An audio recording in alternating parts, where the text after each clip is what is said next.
আমাদের পার্শ্ববর্তী ভারতীয় রাজ্য আসামের প্রয়াত শিল্পী জুবিন গার্গ মদ খেতেন। মদ খেয়ে মঞ্চে উঠে গান গাইতে গিয়ে মাঝে মধ্যে টালমাটাল হয়ে খেই হারিয়ে ফেলতেন। এমন একজন মানুষের লাশের পাশে ঠিক কি কারণে লাখ লাখ মানুষ হাঁটছে? কেন একজন স্বঘোষিত নাস্তিকের জন্য মুসলিম, শিখ, হিন্দু, খ্রিস্টান সব ধর্মের মানুষজন কাঁদছে, প্রার্থনা করছে? আমি জুবিন গার্গকে চিনতাম তার ইয়ালি গানের জন্য, কিন্তু সিঙ্গাপুরে স্কুবা ডাইভিং করতে গিয়ে মৃত্যুবরণ করা জুবিন গার্গের মরদেহ যখন আসাম নিয়ে আসা হলো, তখন জানতে পারলাম এই জুবিন গার্গ হল আসামীয় মানুষের কাছে জুবিনদা।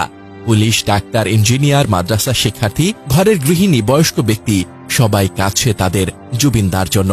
একটা মানুষ আসলে কি এমন করে গেল এভাবে লাখো লাখো মানুষের ভালোবাসা পাওয়া যায় দল মত ধর্মের ঊর্ধ্বে উঠে? জুবিন গান গেয়েছেন 40টি ভাষায়, প্রায় 40,000 কোটি কোটি রুপি ইনকাম করেছেন তার যাপিত জীবনে।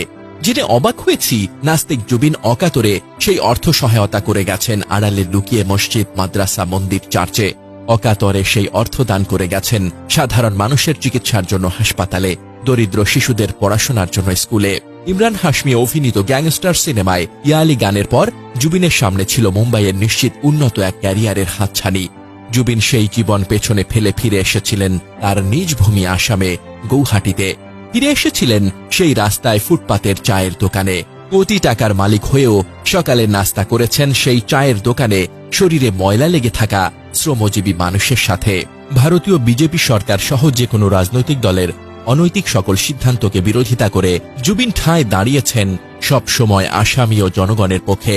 তারই প্রতিফলন হয়তো তার মৃত্যুর পর আসামের জনগণ তাকে ফিরিয়ে দিচ্ছে। পুরো আসাম বন্ধ হয়েছিল গত কয়েকদিন, যেন ঘরে ঘরে স্বজন হারানোর ব্যথায় সবাই কাঁদছিল।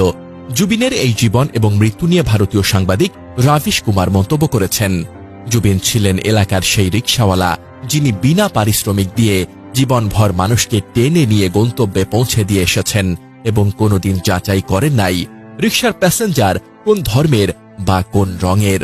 সর্বশেষ বলা যায় জুবিন গার্গ তার জীবন দিয়ে এই কথাই প্রমাণ করে গেছেন তিনি ছিলেন শিল্পী, কিন্তু শুধুই গানের শিল্পী নন, তিনি ছিলেন মানবতার শিল্পী। মঞ্চে হয়তো কখনো টালমাটাল হয়েছেন, কখনো সমালোচিত হয়েছেন, কিন্তু মঞ্চের বাইরে মানুষের জীবনে তিনি রেখে গেছেন এক অমূল্য ছাপ। জীবনকে বিলাসবহুল করে তোলার সুযোগ তার সামনে ছিল। বলিউড তাকে ডেকেছিল, আন্তর্জাতিক মঞ্চ তাকে আহ্বান জানাচ্ছিল, কিন্তু তিনি ফিরে এসেছিলেন নিজের ভূমি, নিজের মানুষের কাছে। কোটি টাকার মালিক হয়েও শ্রমজীবী মানুষের সাথে চায়ের দোকানে বসে সকালের নাস্তা করেছেন। রাজনীতির ক্ষমতার কাছে নতি স্বীকার করেননি, সব সময় দাঁড়িয়েছেন নিপীড়িত আসামবাসীর পাশে।